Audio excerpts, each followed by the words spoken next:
I know, you know it's bad when I'm filming shit like this. Look at the fender's falling off. Film it. Why? Because I'm sick of being in there and it feels it's like something to do.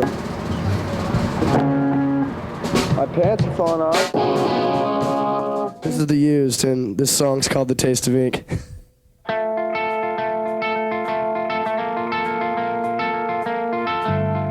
I just like went swimming out in this lake and it was really weird, and I got to the spot where it's really cold and like it sounds really weird, but like I got all lightheaded and like I don't know, like I just got this weird feeling and like I just sort of like felt like I like made it. Can you even hear me standing with your spotlight on me? Not enough to feed the hungry. I'm tired and I fell for a while out in this sea of lonely. Taste of ink is getting old. It's 4 o'clock in the morning. Each day gets me every night. The last day still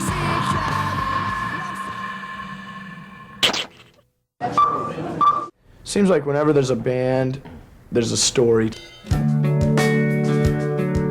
I was 19 years old, walking around the mall, hardly any friends, looking for something to do, and this guy named Joel comes up to me and asks me if I ever wanted to try singing for a band.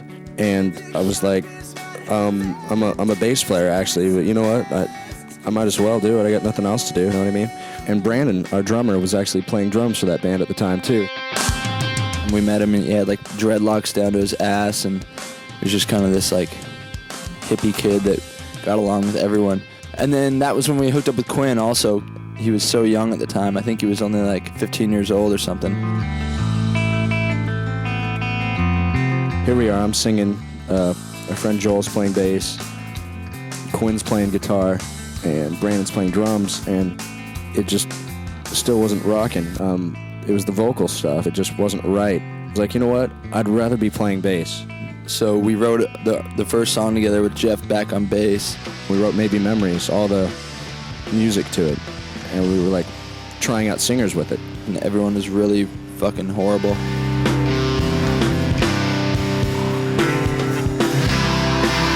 We went through about 50 singers trying to find someone, and we would hang a microphone over the clothesline in the closet of Jeff's house, and we would have singers come over and actually sing to some of the music we've been writing. Quinn remembered Bert from his bands, and so we decided to give him a call. I had heard that Brandon, Jeff, and Quinn were looking for a singer. I was going to call them on a Sunday, I remember, and that night I got a call from Brandon. Oh my God, he's talking to Bert. Oh my God, he's talking to Bert. He came out, checked out our songs, and liked it. We all hung out, and then we had him write to Maybe Memories. And then I took it home and wrote the lyrics and the melody to the song. Bert came down the next day and recorded like the demo version of Maybe Memories. When Bert came in, he just completely blew us away, and it fits so good. And I think it was just magic. I just fit. It was just perfect. It was like everything we were missing, everything we needed. Quinn ended up giving me a ride up to my parents' house. It was a beautiful night. I remember the moon was out, and there was something different about this person that I'd met, and I knew that we were going to write beautifully together. We made a tape, and I remember driving around just day and night listening to that tape, and just driving up into the mountains, up above our valley. It was really amazing to hang out with guys that were just so laid back and wanted to be in a band on the road so badly, as bad as I had wanted. I was just coming out of a crazy, crazy time in my life. I was using a lot of drugs at the time. I got in some trouble. I went to jail and staying in like a garage and staying up for days and days and days, and that's just like how things were at the time. I could give a fuck less about music, and then, finally when I realized that music was the only thing that really mattered to me, that's when I hooked up with these guys.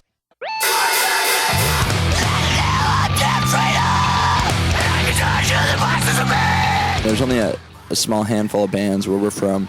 It's a real conservative area, and you know, you don't really have anywhere to play. We can't play shows. It's just not going to happen. Let's just write and see what happens. We didn't really have anything, you know. All we had was the band. We didn't have money. We didn't have, you know, a lot of friends. We just kind of had the music, and we kind of had this dream.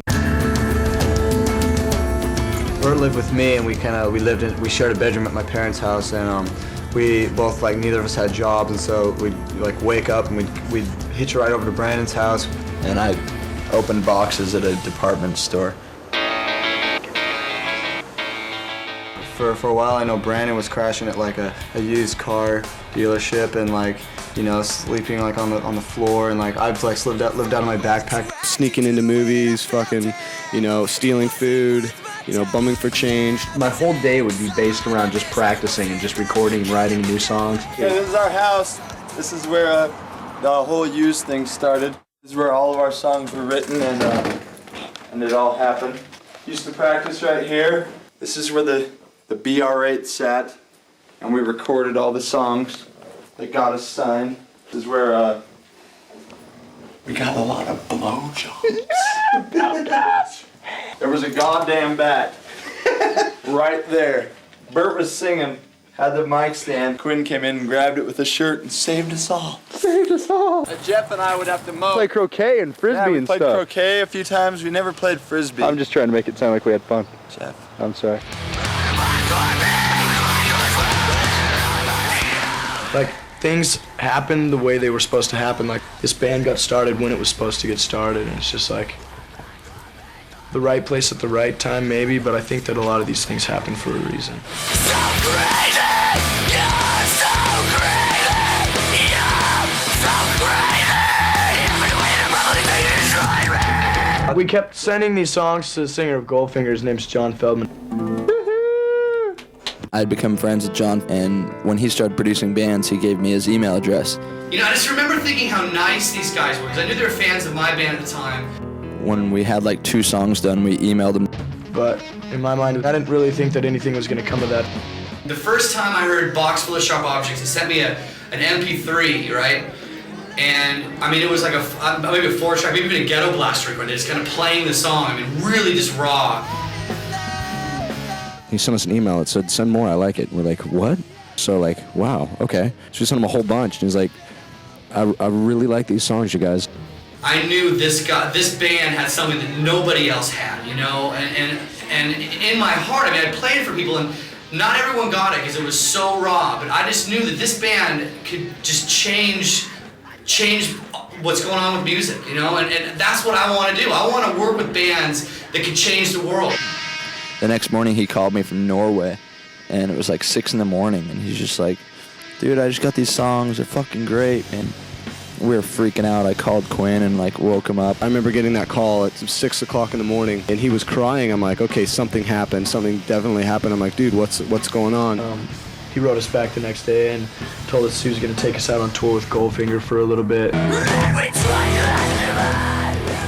He's going to fly us out to LA and record a demo for us.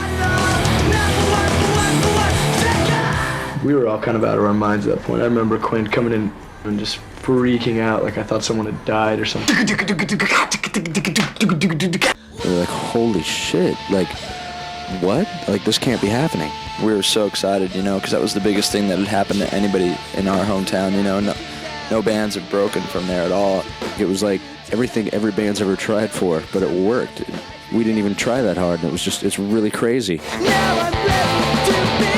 I remember the first time we went out to Feldmann's house, I was kind of just in shock. I had no idea what to really expect. I couldn't believe it was happening to us, for one, and another is I really couldn't believe that it was all going so smoothly, and this, you know, this could be it for us. Seeing these guys coming out of this town, never leaving like Orem, never leaving, you know, the state of Utah, and coming to California for the first time, and being so humble and so grateful that they have a shot at making their dreams come true. You know, that kind of stuff I don't see a lot living in LA, and especially a lot of the bands I've worked with, it's just take it for granted. These guys never took it for granted. The first time we went out to LA to record the demo, it was Halloween night, and we We all got crazy. Yeah, Jeff could have. It was just like a world that I wasn't a part of, and I wanted to be a part of so bad, you know, and I just couldn't imagine how it really felt to be where he was, you know. I couldn't really even put myself in his shoes. Feldman is just willing to try anything, and that's honestly how he is. He's amazing, and he knows exactly what he's doing. They never once said, I'm not going to try this. They were always so willing to try anything, you know? And I mean, I'm going to throw any ideas at him.